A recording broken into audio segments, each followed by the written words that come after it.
The vast majority of all the furniture in my living room behind me and the kitchen behind you is either thrifted or pulled completely off the street for nothing, completely free. And I thought it would be kind of fun to just walk through it with you and give you the origin stories behind all of the thrifted and garbage dumpster find furniture that I have in my apartment here in Montreal. So let's just jump right in, shall we? There are three sort of big ticket items in this room that are the most interesting and have the most story behind them. So I figured I'd start with the one that is right behind me, and it is this gray Ikea couch. Some of you, many of you, may recognize it because I do think it is a pretty common model, and the origin story for this one is by far the most interesting. So there was a phase in my life, let's say roughly 5 or 6 summers ago, where I spent the entire summer doing a bunch of furniture flips. Before YouTube, one of the big things I used to do with my time was I would find furniture on the sidewalk and flip it, have fun exercising my creative intent on these various pieces of furniture and then selling them. And then I would take the money that I made from selling them and it would go into what we called the fun fund. So that is money that we would spend then on, going out to the cinema, or more likely doing things like buying more paint and more supplies to do more furniture. That is actually the reason that I have the paint sprayer that I still actually have never used yet and am dying to use. It was one of the last purchases I ever made that summer, and then just kind of fell out of doing these furniture flips. It was like very concentrated to one summer of my life. The reason I'm giving you this background information will be relevant in a second, but before we get to that, we're gonna jump a little bit to a different part in the story. So this origin story starts off with Phil and I taking a trip to Ikea. No surprise, this is an Ikea couch. And while we were there, we were, doing all the classic things, getting some froyo, walking around, making lots of judgy comments on the various showrooms they have set up. And then we walked into the room with the couches, and we actually walked up to this exact couch. I kid you not, this exact model. And we're commenting on how cool and practical it is. Because if you are unfamiliar with this couch, first of all, it has a ton of storage in it. So here, this whole section opens up and there's a lot of storage under here. Very useful if you're living in a small apartment in Montreal, and especially if, like us, you are sharing it with 2 other roommates. And then the other thing is that this is actually a pull-out couch. So there's a little mattress under the other section. It kind of pulls out and raises up to become a very sizable and surprisingly comfortable double to queen-ish sized bed. And we were like, that is so incredibly practical. If anybody came to visit us, they'd have somewhere to sleep. We could get some more storage in the place. And then we looked at the price tag. Now, I don't remember how much it cost back then. I believe it was roughly $800, like right in that price range. So we said, it's really, really cool, but we don't need a new couch. We do have a couch. It was also actually completely free. We just picked it up when we moved into this apartment from somebody who was giving it away. But it was, it was a little bit ratty, but it was still in perfectly fine condition. So we said, okay, we can't justify spending, let's say, $800 on this sofa. Oh well, and we moved on. Fast forward to no more than a week later, it was literally about 5 days later. I had this changing table that I had done, super cute. I'll throw some pictures of it up right here for you to look at. And I put it up on Kijiji and said that it was possible for us to deliver it for a supplementary fee. This is something that we did pretty frequently because, especially here in Montreal, where a lot of people, including myself, don't have cars, if you can offer to deliver it because you do have a car, like Phil did, then it increases the chances that somebody is going to purchase this furniture. So, got an email from somebody who said, I would love your changing table, I'll pay the price, and I would also love for you to drop it off for the extra $15 or whatever it was. So we throw the changing table in the back of Phil's car and drive it to this place, and on the way there, what do we find about a block away from these people's house but this exact couch? And I'm not kidding you, it is the same exact model. And we got out and we looked at it, could not believe our eyes. Now, obviously, you always want to pay attention for bed bugs. That is always a concern for us. We use our brains. I get so many questions on this. We know what to look for. We use our brains. If there's a massive pile, like somebody's entire apartment is sitting outside on the front sidewalk and everything looks in immaculate shape, stay away. People are pretty good about labeling it. If there are bed bugs, they will often slap big signs on there that say like, don't take it, there are bed bugs, but not always. So, you know, we know what to look for. And the first sign that this probably didn't have bed bugs was that it was in disgusting shape. And I mean, there was dog hair all over it. There was wax had been spilled on it. There were crayons. There was a couple wine stains. Like, this was clearly very much well-loved, well-used family sofa that somebody had just decided, you know what, it's time. Let's just get a new sofa. And so they dumped this one out on the sidewalk. So we see that and we go like, ooh, what are the odds? Like, what are actually the odds that somebody is giving away the exact couch that we were ogling less than a week ago? So we go, we drop off the changing table because, of course, if we want to try and take this back with us, we need to get rid of the changing table first. The entire time, I'm sorry, I don't know what's going on outside here. The entire time, I am like internally stressed that somebody else is gonna come and take my garbage sofa before I can take my garbage sofa, which is ridiculous because nobody was gonna take this sofa. It was so clearly trashed, and yet, like, in my head, in my brain, it was so valuable. I saw like, oh, I could easily make this new again. So I was super stressed, which I realized was not realistic. So we drop it off, we take our money, and we drive back to the sofa and we load it in Phil's car. Although, as you can probably tell, it is a giant sofa. So again, it took us 2 trips. We didn't get everything in the first trip. And again, I was so stressed out that somebody was gonna come and find the second half of the trashed sofa and decide that that was valuable enough that they were going to take it. Again, this does not make any sense. Like, what is my brain thinking? This is not normal. So anyway, it takes us 2 trips. We get the sofa back to my house. We then go and go take a trip to the fabric shop and look for replacement fabric because my plan all along was to reupholster the entire sofa. I was like, it can't be that hard. It's not going to take that long. And in all honesty, it actually didn't. It took 2 days. It took an entire weekend. Literally, Phil left Saturday morning, came back Sunday evening, and I had done the entire thing. So we went to Fabricville or whatever some fabric store around here is, and I got this gray fabric. Now it is meant for exterior couches, which on the one hand means that it is like a little bit rougher maybe than an interior couch material, but it's also very, very durable, a tiny bit water resistant. It's actually been great. So we have had this, I'll see if I can find the date on the photos, but I believe it's about 6 years. We've had this for roughly 6 years and it is still in great shape.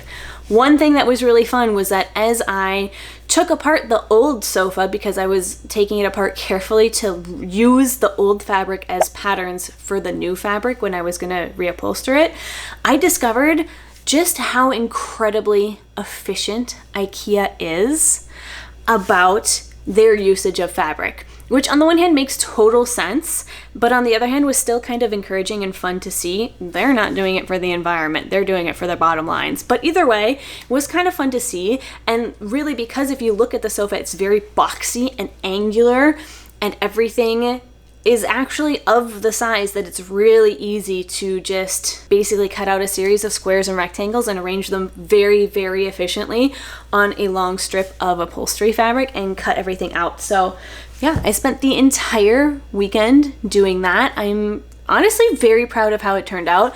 Admittedly, especially Saturday night, I got a tiny bit sloppy with a little bit of the stitching, but no one will ever notice. And it has held up very well. We have just one tiny little hole in it after 6 years and innumerable roommates. So that is the story of this couch.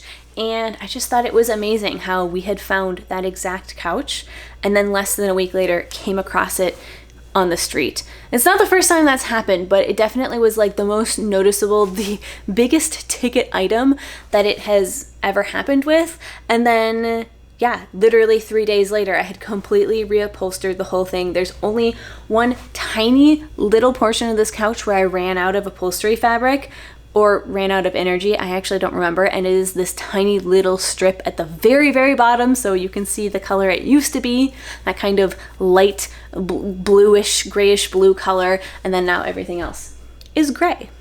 Pivoting over slightly, the next item is this coffee table right here. And this again has been with us for almost the entire time that we have lived in this apartment. We picked it up very shortly after we got here. And this came from a very funny string of events. So what happened was there was an apartment maybe about 15 minutes away that had a bunch of students living in it, pretty well off students if I had to guess based on the way they furnished their apartment and their subsequent behavior. But what happened was one morning I opened my Facebook Marketplace, or I think actually back then I think I was still doing mostly Kijiji, and there was a post that was like, everything in this apartment, and of course there were photos, has to go today. It's free. Come and get as much as you want. Just, I need it to be gone. And at this point, Phil and I had actually just moved into this apartment and it was basically empty. So we were like, perfect. This is exactly what we need. So we zoomed over there as fast as we could. It was still very early in the day. Like, it was early in the morning, and we head over there. And basically what had happened was that this was an apartment where several students had, taken leases for the school year, and then all of them had just disappeared. They had gone back home and they had left their rooms furnished. They had done nothing with it. They didn't get rid of it. They didn't take any responsibility for it. And there was one student left who was still there and was basically responsible for emptying out the entire apartment to give it back to the landlord. And they were, as you can imagine, very overwhelmed, but they did the right thing. Everything for free, up on Kijiji, come get it, which is exactly what we did. And the reason I say that they were probably well-off students is, one, based on the apartment they were living in and where it was located and the quality of the apartment, also the quality of the furnishings, and then of course, like I said, their behavior.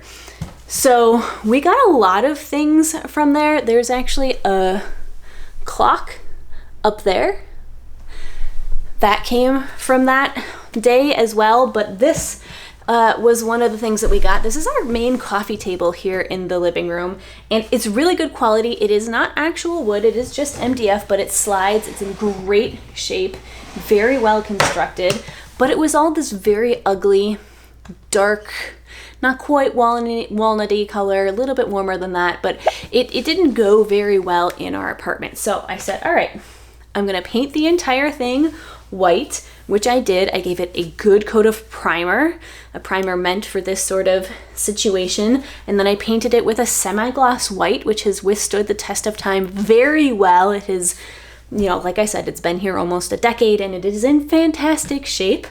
And then the top is the reason that I am bragging about this to you, because this was the very first instance that I did this technique, and then I used it again much later. So basically what I did was I got a piece of plywood, I cut it down to the same size as the top of this table, and then I went to several hardware stores and got hundreds of paint sticks.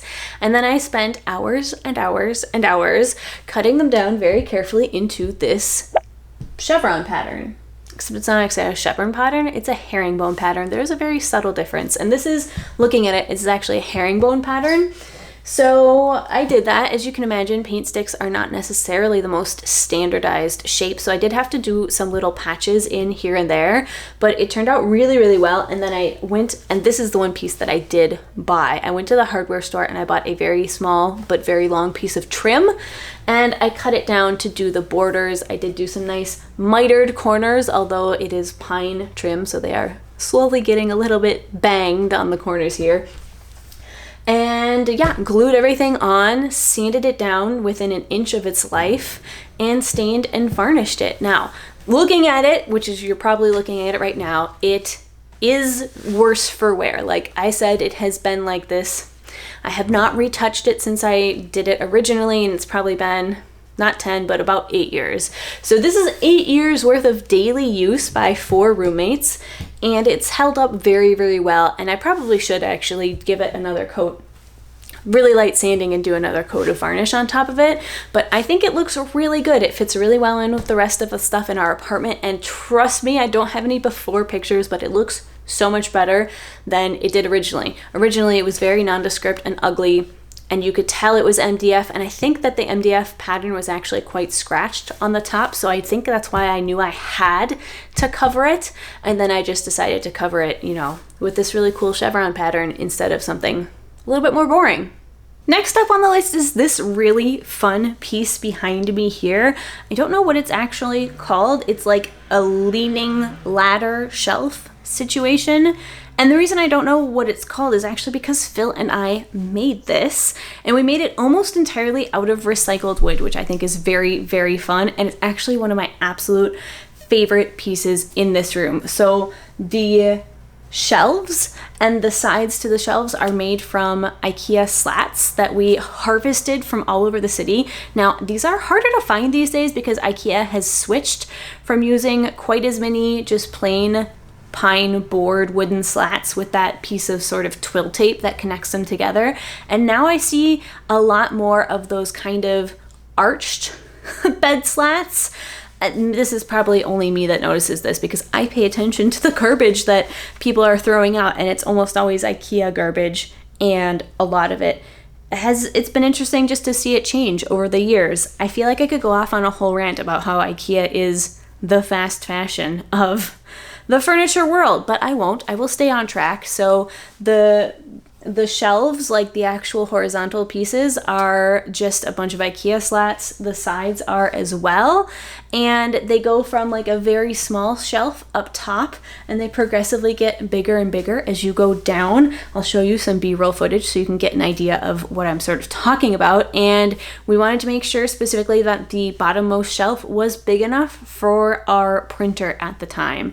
Now, we have since changed printers, and the current printer that we're using is a very fancy laser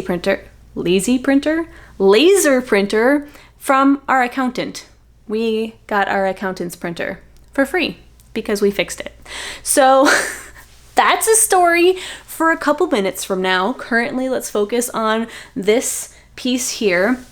And yeah, we just wanted something that would go in the corner that wouldn't take up too much space, but could be both just like a kind of fun combination between some practical storage, but also some just aesthetic knick-knack things. So we've got some very fun pieces on here. 2 of my favorite things that I'll give a shout out to, my Corgi mug, which I fully admit I bought this at Target. Like, my friend sent it to me and I was like, I think I actually need this. Very, very fun. And then this mug, which was given to me by my friend Aura Lynn. They made this for me themselves, and I just love it. It's so fun and aesthetic.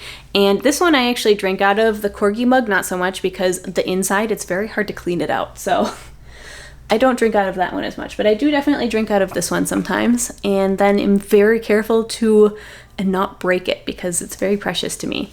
So yeah, lots of other fun stuff on here, lots of books. The books are also equally mostly thrifted, kind of picked them up, a lot of them in free little libraries around the city, but also a lot of them from like garage sales or yard sales.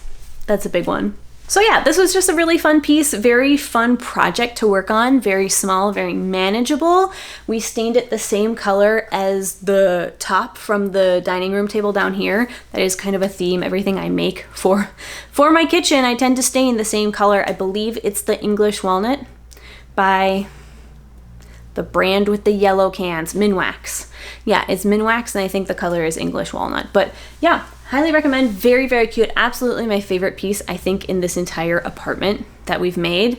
I just love, it's very like cozy and holds all my fun knickknacks. It's very aesthetic, very practical. Just a great combination of all those things. The printer, our accountant's printer, which is now our printer. And we actually have 2 of them because they had 2 that they gave us. So we went into their office in downtown Montreal to do our taxes a couple of years ago. And on the way out, I think he was looking for a printer to print us out something based on, you know, the work that he had just done with us. And we walked by this one and he said, oh, that one's not working. So what does Phil say? Naturally, he says, oh, well, it's not working. What's wrong with it? And then somehow, about 2 minutes later, we were walking out of that building in downtown Montreal with a printer in our arms. Phil and I each. And actually our accountant had to accompany us because he was worried that the security guard at the bottom would stop us because he thought that we were stealing them. So basically what happened was that there was just a little problem, and a simple Google search of it and then one replacement part ordered from online later, it's working. It's not working perfectly. Like, it does have a little bit of what's it called, ghosting, I think it's called. It's a little bit lighter on one side of the page, but it does the job beautifully. And they were free, and their laser printer is pretty good quality. The ink lasts way longer than the standard cartridge printer that we had before. So yeah, I just get a kick out of that, telling that story every time that we have our accountant's printer in our house. And then the other one is actually over there. We keep meaning to sell it and just haven't gotten around to it yet. Then if we want to do just a little quick roundup of some of the smaller items, that IKEA lamp there came with Phil from his original condo. I think he bought it from IKEA, but we've had it here for over a decade. That thrifted secondhand. It's originally probably IKEA, but actually we didn't even pay for that because I actually detest this and Phil likes it. So I let him take it, but only because it was free, which means it was a garbage find. That is just a random canvas that I threw some artwork on. Don't love it, but it's better than a blank wall. There's our beautiful construction here. Coming around, printer number 2. And then this TV and the table it's sitting on both came from the garbage. The table, I don't remember the story. It was pretty boring. The TV, we found it was being thrown out and Phil fixed it. So now we have a TV that we don't use. And then coming around here, last thing on the list is the table and the chairs. Oh, and of course, the, what's this called in English? Pantry unit, the garde-manger. So this piece here, very, very nondescript and boring, but so incredibly useful because our kitchen is fairly small and the cupboards are taken up with things like plates and bowls and mixers and pots and pans and all that stuff. And we didn't really have a good place for 4 people to keep their food that didn't go in the refrigerator. So we were looking for some sort of solution, some sort of pantry unit. And this is what we found. Now, I remember very distinctly where this came from. We were walking around and found this, and it was in really rough shape. So it was pretty dirty, especially on the inside. It did have some of these shelves in here, the big giant pieces of MDF, but they were filthy. And a few of the pieces were cracked and it was missing some of the hardware to hold the shelves up. But we saw it and we were like, this is the answer to all of our problems. So I believe we actually disassembled it to get it in the car to get it back to the apartment, but it was actually so long ago, I don't fully remember. So we brought it back, we scrubbed it down, got it super clean. We got some extra MDF and made these tiny secondary shelves back here. So it's got a bunch of these shelves. It's got 4 kind of sections, and each section has one big full depth shelf and then another one little half depth shelf, which is really, really practical because it gives you another extra shelf to put your food. But if it had been the whole depth, you would really easily start to lose things because this is actually a very deep unit So with a good clean, I believe we went and either bought or scrounged a little bit of extra hardware to hold these shelves up because it was missing some of that. And now it works perfectly. It holds the microwave and the toaster on the top. So it's nice. You can just kind of hide it away by closing the doors. This is where everybody keeps all of their dry food goods, pasta, beans, cooking supplies, baking supplies, all that stuff. And then it's really nice because you can just close the door. Needs a little WD-40 maybe. And then it's out of the way and you don't see it. And yeah, it's a really basic solution. Like, I am not winning any glam points here. I don't think anybody is clicking on this video to like see the most beautiful way to style your living room, but that's not the point of the video. It's just, I just thought it was kind of fun. So that's our pantry unit. And then now I'm gonna spin you around and we can talk about this table here. Well, I couldn't find a good angle to actually show you the table, so I am sitting at the table and I will just use B-roll shots to give you the correct image, especially because I know most of you aren't even really watching the screen too closely anyway. So this is our kitchen table. Now, I have talked on the channel before, the main channel, about how I actually really love standing tables. I do actually really enjoy working standing up. It is fun to have the option to be both standing and sitting, but that is what I love about this table, is that it is more of like a bar stool height. And this, I also remember where I got this one. It was in a dumpster in a parking lot behind a very large apartment complex in a little bit of a more industrial area, because right now where we live it's like very residential. This was a little bit further away, a little bit more, I don't know, grungy, let's say, like artists' lofts that are like factories that have been converted, but not in like the gentrified sort of way, in the just, we're not tearing this building down and people are not quite squatting here, but it hasn't had any major renovations done to it in a few decades, that sort of way. And we were driving by, I don't remember how we ended up in these dumpsters. Maybe I was actually looking for something for the apartment, because this also has been with us in the apartment basically since we moved. And for sure, the first few months we were living here, I was always keeping my eye out, like desperately looking for things to furnish this place. And this also was one of the first things that I found. So it is a round table. It is has two leaves. It's in half, so it's like two half circles, and there was an extension, like a leaf. You can open it up and put the leaf in, but the problem is that the mechanism is busted, and I mean really busted. You know me, if you're here watching this video, you're probably aware of the fact that I am pretty handy and can fix a lot of things. And while I think this is not completely beyond repair, it would take a lot of time and effort and some considerable skill to get the mechanism back working again. So we don't have the leaf. I don't even know if we brought it home with us, but also we have a very small kitchen living room area. I mean, it's sizable, but it's not big enough, especially with 4 people in here on a daily basis, that you want a table that takes up a lot of space. So I was already looking for something that was circular, because I was like, you know what, if it's circular, we're just gonna have that much more room to like pass around it when we want to get into the living room. So it was circular, that was perfect. It was nice and tall, that was amazing, and it came with a couple chairs. I am not sitting on one. This is one that Phil actually pulled out of the garbage about a month and a half ago. But it did come with 2 other chairs that I promptly reupholstered because the upholstery that was on there was nasty.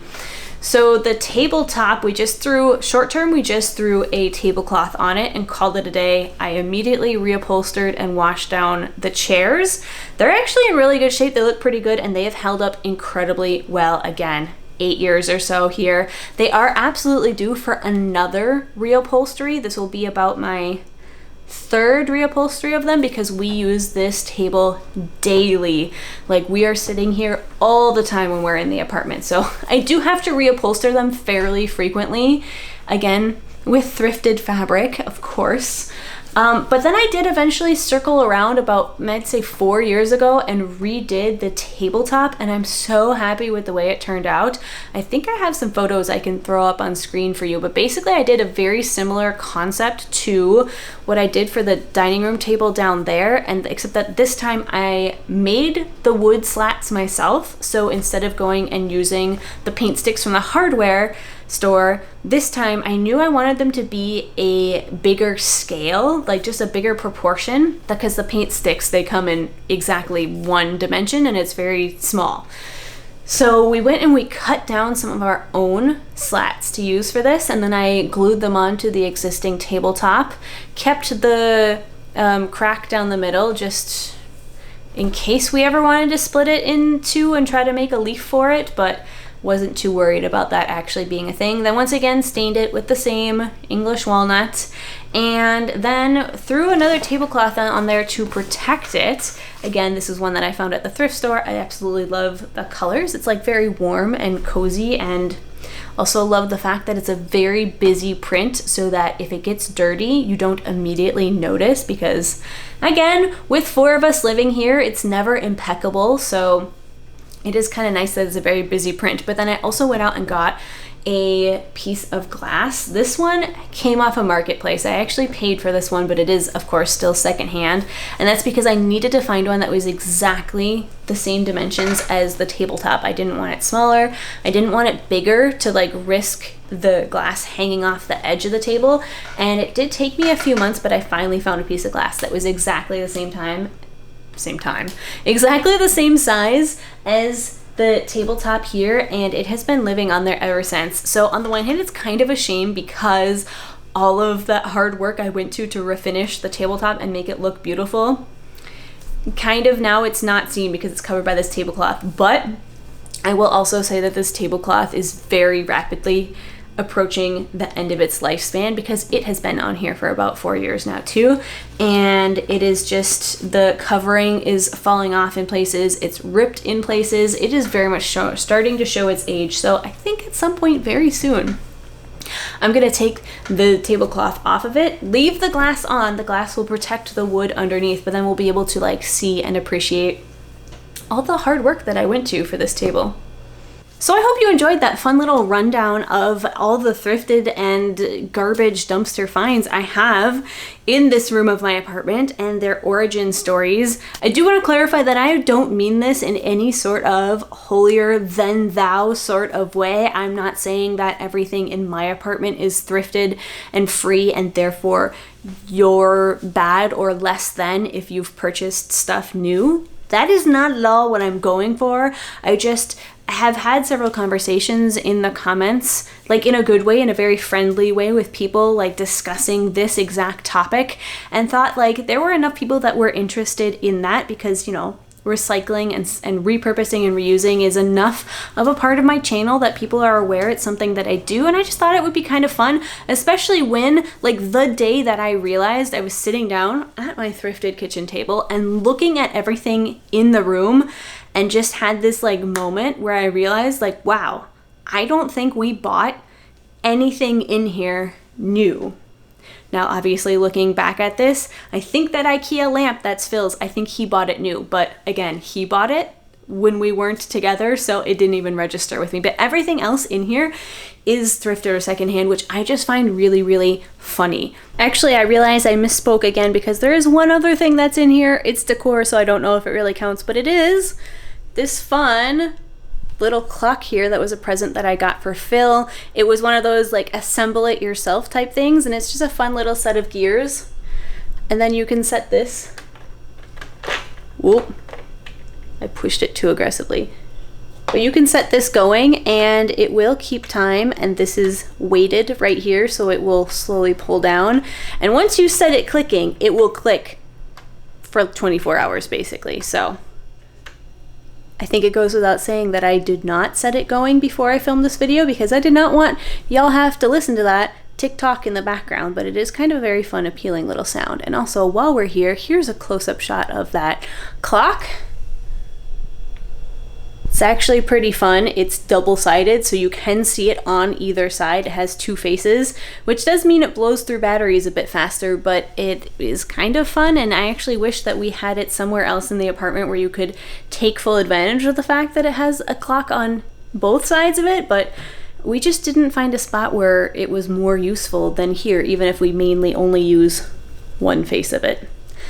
Sometimes you just gotta go with the practicality more than the cool factor. It did not all come necessarily at once. This room has been through a series of progressions and upgrades or just changes, so it was definitely a process, and I just thought it would be fun to share that process with you, especially because some of them do have some really fun stories. So I hope you enjoyed this. Again, this is literally the purpose of the second channel, to just be a little bit more casual and off the cuff, because this video would never do well on my main channel, but if you are watching this, you're probably appreciating it and enjoying it, and hopefully you've managed to get some fun work done.